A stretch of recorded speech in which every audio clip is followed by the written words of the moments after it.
새벽 4시에 남자 두 번째 이야기 감춰진 30년의 눈물 지난 이야기를 잠깐 되짚어 드리겠습니다. 시한부 선고를 받은 남편 이재복. 그는 매일 새벽 4시면 아내 몰래 집을 빠져나갔습니다.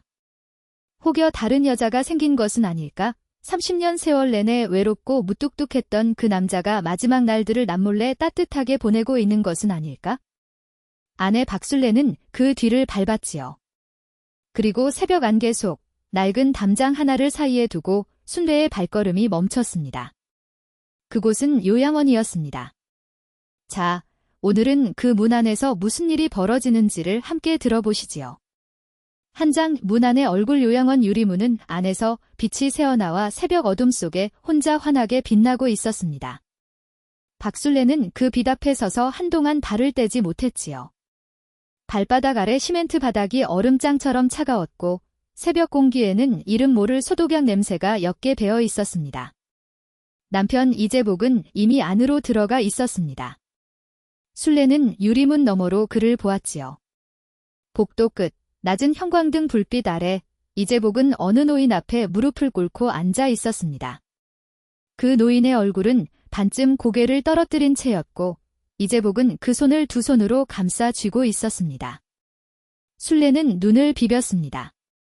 한 번, 또 한 번 그 노인의 옆모습이 시야에 들어온 순간 순례의 가슴 어딘가에서 무언가가 쿵 하고 무너져 내렸습니다. 이마에 잡힌 주름의 결, 귀 아래로 흘러내린 귀밑머리의 모양, 오른쪽 눈썹 끝에 자리한 조그만 점 하나. 어머니, 소리는 목 안에서 뭉개진 채 바깥으로 나오지 않았습니다. 순례의 입술만 파르르 떨렸을 뿐이었지요. 30년 전에 돌아가셨다던 어머니? 그 부고를 받았던 날, 순례는 사흘을 밥도 먹지 못하고 울었습니다. 갓난아기였던 수진이를 등에 업고 통곡하던 그 새벽이 선명하게 살아 돌아오는 것 같았습니다. 그런데 지금 이 낯선 건물의 복도 끝에 어머니가 살아 있었습니다. 순례의 손이 유리문 손잡이를 잡았습니다. 손끝이 떨렸지요. 차갑고 딱딱한 금속의 감촉이 손바닥을 타고 팔뚝까지 번졌습니다. 두 장 충격과 배신감 사이 이재복이 고개를 든 것은 그 순간이었습니다. 유리문이 열리는 소리에 뒤를 돌아본 그는 아내의 얼굴을 보자마자 자리에서 일어섰습니다. 하지만 그 몸이 딱딱하게 굳었지요. 입이 열리지 않는 사람처럼 이재복은 그저 서 있었습니다. 순례가 먼저 말했습니다. 이게 뭐요? 목소리가 갈라졌습니다. 30년 묵은 언어들이 한꺼번에 목구멍에서 엉켜버린 것 같았지요. 어머니는 요양 침대에 앉은 채 고개를 들었습니다. 치매가 깊이 들었는지 그 눈동자에는 딸을 알아보는 빛이 없었습니다. 그저 낯선 사람을 바라보듯 멀겋게 순례를 바라볼 뿐이었지요. 어머니, 저예요. 순례예요. 순례가 어머니 앞에 쭈그려 앉았습니다. 어머니의 손을 잡았습니다. 손등에 굵은 핏줄이 붉어져 있었고 피부는 얇은 한지처럼 바스러질 것 같았습니다. 차갑고 가볍고 너무나 작은 손이었지요. 어머니는 반응이 없었습니다. 어머니, 그 이름을 부르는 순간 30년치 눈물이 한꺼번에 터져 나왔습니다. 순례는 어머니 손을 이마에 갖다 댄 채 엉엉 울었지요. 요양원 복도에 그 울음소리가 퍼져나갔고 이재복은 그 옆에 서서 팔 하나 뻗지 못한 채 고개를 숙이고 있었습니다. 한참을 울고 난 뒤 순례가 고개를 들었습니다. 눈이 충혈되어 있었고 볼에 눈물 자국이 선명했습니다. 그 눈으로 남편을 똑바로 바라보았지요. 당신이 알고 있었소. 이재복은 대답하지 않았습니다. 그 침묵이 대답이었지요. 언제부터요? 처음부터 그 두 글자가 복도의 찬 공기 속에 떨어졌습니다.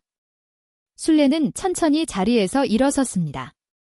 무릎이 후들거렸지만 그 눈빛만은 흔들리지 않았지요. 처음부터 알면서 30년 동안 나한테 한마디도 안 했소. 이재복의 입술이 열렸다가 다시 닫혔습니다. 순례는 남편의 대답을 기다리지 않았습니다.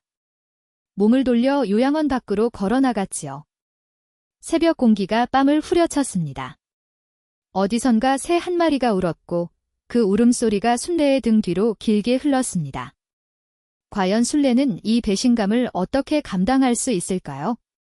그리고 이재복은 왜 30년이라는 세월 동안 입을 다물고 있었던 것일까요? 세장 딸의 눈 그날 아침, 순례가 집으로 돌아왔을 때 딸 이수진이 거실에서 기다리고 있었습니다. 수진이는 38살이었습니다. 어릴 때부터 부모 사이의 공기를 먼저 읽는 아이였지요. 아버지가 무뚝뚝하게 밥상 앞에 앉아 있으면 어머니가 그 옆에서 숨소리를 죽이고 있으면 수진이는 그 사이의 온도를 제 몸으로 먼저 느꼈습니다. 어머니의 얼굴을 본 수진이가 벌떡 일어섰습니다. 엄마, 어디 갔다 와? 눈이 왜 그래? 순례는 아무 말 없이 식탁 의자에 앉았습니다. 된장국 냄새가 부엌에서 흘러나왔습니다. 수진이가 미리 끓여놓은 것이었지요. 그 구수하고 익숙한 냄새가 오히려 순례의 눈시울을 다시 뜨겁게 만들었습니다. 엄마, 아버지한테 무슨 일 있어? 수진이는 조심스럽게 물었지요. 순례는 잠시 눈을 감았다가 떴습니다. 수진아. 외할머니 돌아가셨을 때 기억하니? 수진이가 눈을 껌벅했습니다. 기억하지. 내가 8살 때잖아. 엄마가 엄청 울었잖아. 그래, 순례가 낮게 말했습니다. 그 할머니가 살아계신다. 식탁에 무거운 침묵이 내려앉았습니다. 수진이의 얼굴에서 핏기가 빠져나갔지요. 입을 열었다가 무슨 말을 해야 할지 몰라 다시 닫았습니다. 어디에요? 요양원. 내 아버지가. 처음부터 알고 있었더라. 수진이는 아무 말도 하지 않았습니다. 하지만 그 눈빛이 빠르게 무언가를 계산하기 시작했습니다. 어릴 때부터 그랬지요. 감정보다 먼저 머리가 움직이는 아이였습니다. 어머니가 무너지면 자신이 생각해야 한다는 것을 수진이는 오래전부터 알고 있었습니다. 내장 30년 전에 보고 그날 오후 수진이가 요양원을 찾아갔습니다. 이재복은 아직 거기 있었습니다. 딸이 들어오는 것을 보자 이재복은 일어섰지만 수진이는 아버지를 바라보는 눈빛이 달랐습니다. 평소의 그 순한 눈빛이 아니었지요. 아버지. 제가 직접 알아볼 거예요. 말씀해 주시겠어요? 아니면 제가 다 파헤칠까요? 이재복은 딸의 눈을 오래 바라보았습니다. 그 눈 안에 어머니가 들어있었지요. 30년을 참아온 어머니의 눈이 이재복이 천천히 의자를 당겨 앉았습니다. 최분이가 꾸민 일이다. 최분이, 이재복의 외숙모, 그러니까 시어머니의 동생. 순례가 결혼하던 시절 그 집안에서 가장 목소리가 크고 가장 씀씀이가 해프던 여자였습니다. 결혼 전부터 최분이는 장인어른 쪽 땅 문서를 탐냈다. 내 어머니 친정에 논이 좀 있었거든. 결혼을 반대한 것도 그 때문이었어. 순례 어머니가 그 땅을 딸한테 물려주면 자기 손에 들어오지 않으니까 수진이가 숨을 들이켰습니다. 그래서요. 결혼하고 첫 해가 지났을 때였다. 최분이가 나를 따로 불렀어. 장모님이 갑자기 쓰러지셨다고. 내가 달려갔더니 이미 어딘가 데려가 버린 뒤였어. 이재복의 목소리가 낮아졌습니다. 최분이가 그랬다. 요양원에 모셨다고. 치매가 시작됐고 오래 못 사실 거라고. 내 어머니한테 알리면 친정 가겠다고 떼를 쓸 테고 그러면 땅 문제가 복잡해진다고. 그리고 석 달 뒤에 부고를 꾸몄다. 수진이는 말이 없었습니다. 내가 막았어야 했는데. 이재복이 천천히 고개를 숙였습니다. 넥타이도 없는 목이 마른 땅처럼 쭈글거렸지요. 막을 수가 없었다. 그때 나는 아무것도 없는 놈이었어. 최분이 손에 모든 게 쥐어져 있었고 그 여자가 한마디 하면 우리 둘이 거리로 나앉아야 했어. 그래서 나는 말을 못했다. 그 대신요. 이재복이 잠시 말을 멈췄습니다. 그 대신 내가 혼자 모셨다. 매달 첫 번째 새벽에는 직접 왔고 돈은 한 번도 빠뜨리지 않았다. 과연 이재복은 30년 동안 혼자 어떤 무게를 지고 살아온 것일까요? 그리고 최분이는 그 긴 세월 동안 무엇을 감추고 있었던 것일까요? 5장 낡은 수첩. 수진이가 집으로 돌아온 것은 저녁 무렵이었습니다. 어머니 순례는 안방에 들어가 문을 닫아 놓고 있었습니다. 수진이는 아버지의 방으로 갔지요. 아버지가 입원 준비를 한다며 꺼내 놓았던 낡은 서랍장. 그 안에서 뭔가를 찾아야 했습니다. 서랍을 열자마자 퀴퀴하고 묵직한 종이 냄새가 올라왔습니다. 오래된 서류들이 차곡차곡 쌓여 있었지요. 수진이가 하나씩 꺼내기 시작했습니다. 그러다 한 묶음이 손에 잡혔습니다. 고무줄로 묶인 낡은 수첩 하나, 가죽 표지가 달아서 색이 다 바랬고 모서리는 너덜너덜 부서져 있었습니다. 수진이가 조심스럽게 고무줄을 풀었습니다. 오래된 고무줄은 힘이 없어 툭 하고 끊겼지요. 수첩이 펼쳐지는 순간 그 안에서 종이들이 우수수 쏟아졌습니다. 영수증이었습니다. 1장, 2장, 10장, 20장. 수진이가 손으로 세다가 멈췄습니다. 모두 같은 형식이었지요. 요양원 이름, 입금 날짜, 금액. 날짜를 보니 가장 오래된 것이 30년 전이었습니다. 가장 최근 것은 지난달이었습니다. 30년 단 한 달도 빠지지 않았습니다. 수진이는 그 영수증 더미를 두 손으로 붙잡은 채 한동안 움직이지 못했습니다. 방 안이 조용했습니다. 바깥에서 바람소리가 창문을 가볍게 두드렸고 형광등 불빛이 그 얇은 종이들 위에 고요하게 고여 있었습니다. 수진이의 눈물이 영수증 한 장 위에 뚝 떨어졌습니다. 그 순간이었지요. 안방 문이 열렸습니다. 언제 나왔는지 박술래가 거실 입구에 서 있었습니다. 수진이와 눈이 마주쳤습니다. 수진이는 말없이 그 영수증 묶음을 내밀었지요. 술래가 한 걸음 또 한 걸음 다가왔습니다. 수진이의 손에서 영수증을 받아 들었습니다. 첫 장을 보았습니다. 두 번째 장을 보았습니다. 세 번째, 네 번째. 그 손이 떨리기 시작했습니다. 영수증에 적힌 날짜들이 순례의 삶과 겹쳐졌습니다. 수진이가 홍역을 앓던 달, 술래가 파출부 일을 처음 시작하던 달, 이재복이 사업에 실패하고 빚더미에 오르던 그 혹독한 겨울. 그 모든 달마다 단 한 번도 빠지지 않고 이재복은 이 돈을 보냈습니다. 순례의 무릎이 꺾였습니다. 방바닥에 주저앉은 채 영수증 묶음을 가슴에 꼭 안고 소리도 없이 울었습니다. 수진이가 어머니 옆에 쪼그려 앉아 등을 감쌌지요. 두 사람은 그렇게 한동안 바닥에 앉아 있었습니다. 형광등 불빛만이 그 위로 조용히 내려앉았습니다. 6장 말하지 못한 이유. 그날 밤 늦게 이재복이 집으로 돌아왔습니다. 현관문을 여는 소리가 났습니다. 거실에 불이 켜져 있었습니다. 이재복이 안으로 들어오자 박술래가 식탁 앞에 앉아 있었습니다. 그 앞에 영수증 묶음이 놓여 있었지요. 이재복은 그것을 보자마자 발걸음을 멈췄습니다. 술래가 말했습니다. 앉아요. 이재복이 천천히 맞은편 의자를 당겨 앉았습니다. 두 사람 사이에 식탁 하나가 있었고 그 위에 30년의 세월이 쌓인 영수증 묶음이 있었습니다. 왜 말 안 했소? 순례의 목소리는 낮았습니다. 울지도 소리치지도 않았습니다. 그래서 더 무거웠지요. 이재복이 입을 열었습니다. 말했으면 당신이 어머니한테 달려갔을 거 아니요. 그래서요. 최분이가 가만히 있질 않았을 거요. 그 여자는 당신 어머니 땅 문서를 이미 절반 이상 자기 이름으로 옮겨놓은 상태였어. 내가 뭘 건드리면 어머니가 당할 판이었소. 순례의 눈꺼풀이 떨렸습니다. 그래서 나 혼자 모르게 두는 게 낫다고 생각했소. 어머니는 내가 지키면 되니까. 당신이 알면 괜히 더 힘드니까. 힘들어도 됐어요. 순례가 말했습니다. 힘들어도 같이 힘들었으면 됐어요. 나는 당신이 무뚝뚝한 사람인 줄만 알았소. 나를 싫어하는 사람인 줄 알았다고. 30년을 그렇게 살았어요. 이재복의 눈이 흔들렸습니다. 그 눈에 물기가 맺혔습니다. 이재복이 울고 있었지요.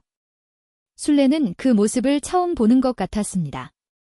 결혼하고 30년 만에 처음으로 미안하오 미제복이 말했습니다. 그 말 하나로 되는 건 아니오 우술래가 말했습니다. 하지만 손을 뻗어 영수증 묶음을 자기 쪽으로 당겼습니다. 그것을 조심스럽게 두 손으로 감쌌지요. 마치 오래된 물건을 다루듯이. 근데 어머니는 요즘 밥은 드시오. 이제복이 천천히 고개를 들었습니다. 죽은 좋아하시오. 단호박죽. 내가 내일 갖다 드릴게요. 두 사람 사이에 오래된 침묵이 흘렀습니다. 그 침묵은 30년 전과는 달랐습니다. 이번 것은 차갑지 않았습니다. 무겁지만 어딘가 따뜻했습니다. 겨울 끝에 얼음 밑으로 흐르는 물처럼 소리는 없지만 분명히 움직이고 있는 무언가가 두 사람 사이에 있었습니다. 7장 최분이라는 이름 그 다음 날부터 수진이가 움직이기 시작했습니다. 수진이는 10년째 손해사정 일을 하고 있었지요. 서류를 읽고 허점을 찾는 것, 그것이 밥벌이였습니다. 그 눈으로 최분이의 흔적을 따라가기 시작했습니다. 요양원 원장을 만났습니다. 처음에는 말을 아꼈던 원장이 수진이가 꺼낸 30년치 영수증 묶음을 보자 표정이 바뀌었지요. 이제복이 지불인으로 적힌 그 서류들이 말해주는 것은 분명했습니다. 이제복이 납부한 것이 맞고 최분이 이름으로 된 위임 서류가 초기에 제출된 것도 맞다고 했습니다. 당시에 따님 쪽에서 연락이 두절됐다는 서류가 있었어요. 본인이 서명한 것으로 되어 있었는데 수진이의 눈이 가늘어졌습니다. 그 서류 보관되어 있습니까? 요양원 창고 깊숙이 보관된 낡은 파일, 먼지가 쌓인 클립 파일을 꺼내 펼쳤을 때 거기 박술래의 이름으로 서명된 서류가 있었습니다. 그런데 그 글씨체가 어딘지 이상했지요. 수진이는 사진을 찍었습니다. 필적 감정을 의뢰하는 것은 어렵지 않았습니다. 결과는 일주일 안에 나올 터였습니다. 수진이가 요양원을 나오며 하늘을 올려다봤습니다. 늦가을 하늘이 파랗고 높았습니다. 바람이 불어와 수진이의 머리카락을 흐트렸지요. 분이 아줌마. 이번엔 못 피한다. 수진이가 중얼거렸습니다. 이 싸움, 과연 수진이가 최분이를 꺾을 수 있을까요? 그리고 30년 전 박술래의 이름으로 서명된 그 서류의 진실은 무엇일까요?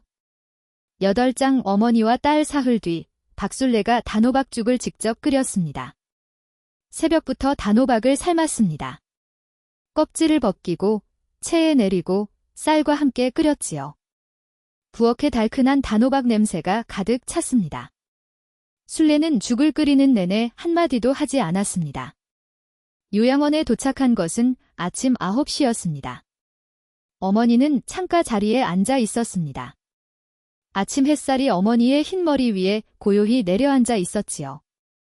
술래가 죽 그릇을 들고 다가갔습니다. 어머니. 저 왔어요. 어머니는 고개를 들었습니다. 그 눈에는 여전히 딸을 알아보는 빛이 없었습니다. 그래도 술래는 자리에 앉아 죽을 한 숟갈 떠서 어머니 앞에 내밀었지요. 어머니가 입을 벌렸습니다. 한 숟갈, 또 한 숟갈. 어머니가 죽을 먹는 동안 술래는 말을 걸었습니다. 별 이야기가 아니었습니다. 오늘 날씨가 맑다는 것, 단호박이 올해는 잘 됐다는 것, 수진이가 요즘 바쁘다는 것 어머니가 알아듣는지 모르는 이야기들이었지요. 그런데 죽 그릇이 반쯤 비었을 무렵이었습니다. 어머니가 순례의 손 위에 당신의 손을 얹었습니다.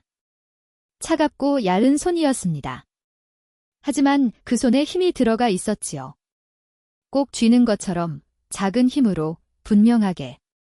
순례는 눈물을 참으려 이를 악물었습니다. 하지만 눈물은 이를 악물어서 막을 수 있는 게 아니었지요. 뺨을 타고 한 줄기 흘러내렸습니다. 순례는 그것을 닦지 않았습니다. 그냥 두었습니다. 어머니의 손이 따뜻해지고 있었습니다. 아니, 순례의 손이 따뜻해지고 있었지요. 어느 쪽이 어느 쪽을 데우는 것인지 알 수 없었습니다. 두 사람은 그렇게 창가 햇살 아래 오래 앉아 있었습니다. 9장 이제복이 감춘 것 하나 더 그날 저녁이었습니다. 순례가 요양원에서 돌아오자 이제복이 소파에 앉아 있었습니다. 항암 치료 부작용으로 얼굴이 누렇게 떠 있었고 손등에 피멍이 들어 있었지요. 병원에서 주사를 맞고 온 모양이었습니다. 순례가 부엌으로 가서 물 한 잔을 가져왔습니다. 이재복 앞에 내려놓았지요. 이재복이 그 물을 바라보다가 말했습니다. 어머니, 죽 잘 드셨소? 네, 짧게 대답한 순례가 잠시 망설이다가 물었습니다. 당신은 어머니가 나를 알아볼 거라고 생각했소? 이재복이 천천히 고개를 저었습니다.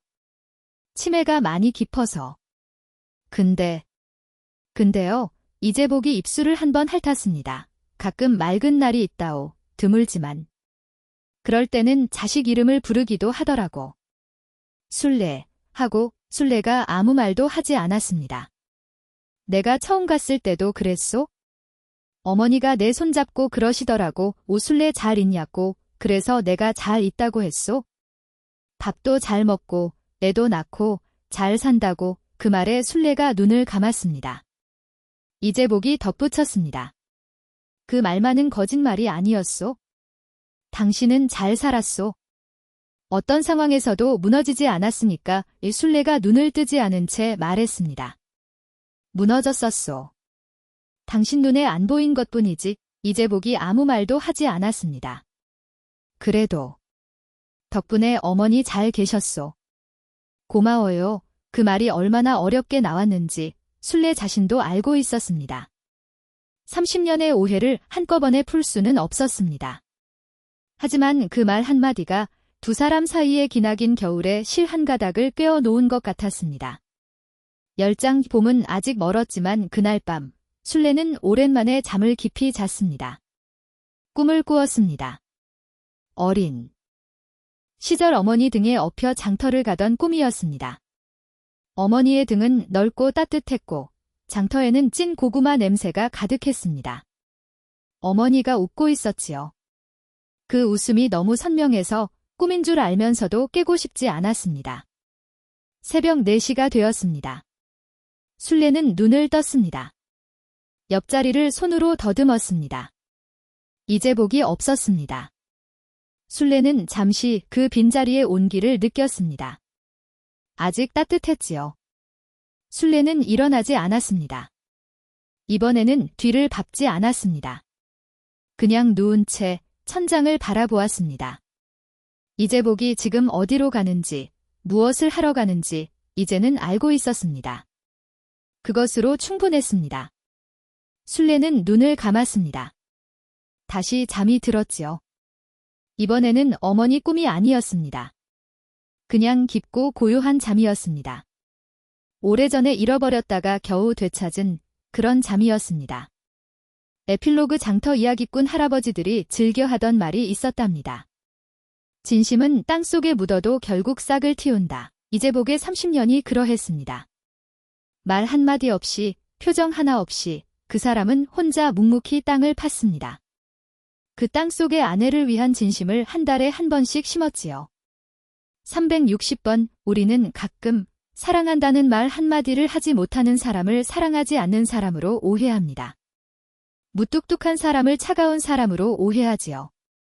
그 오해가 쌓여 30년이 되기도 합니다. 하지만 영수증 360장은 거짓말을 하지 않았습니다. 그것으로 충분하지 않을까요? 아니면 당신은 어떻게 생각하십니까? 말하지 못한 것과 말하지 않은 것, 그 사이에는 어떤 차이가 있을까요? 이 이야기가 잠들기 전 잠깐이나마 마음의 온기가 되셨다면 구독과 좋아요 한 번씩 눌러주시고 다음 이야기를 기다려 주십시오. 그 마음이 이 이야기꾼에게는 더 없는 힘이 된답니다. 다음 편 예고, 그런데 말씀드릴 것이 있습니다. 이 이야기는 여기서 끝이 아니랍니다. 수진이가 의뢰한 필적 감정 결과가 나왔습니다. 30년 전 어머니를 요양원에 가두고 박순례를 연락 두절자로 만든 그 서류. 거기에 박순례의 이름으로 서명한 사람은 박순례가 아니었습니다. 그리고 지금 이 순간에도 최분희는 움직이고 있었습니다. 요양원 어머니 명의로 남아있던 숨겨진 토지 문서. 그것을 빼돌리려 한다는 제보가 수진이에게 들어왔습니다. 30년을 숨어있던 탐욕이 이제 막다른 곳에서 마지막 발톱을 드러내려 하고 있습니다. 과연 수진이는 그것을 막을 수 있을까요? 그리고 최분희의 30년 죄악은 어떻게 낱낱이 밝혀지게 될까요? 세 번째 이야기, 봄날은 늦게 온다에서 그 모든 것이 드러납니다. 기다려 주십시오.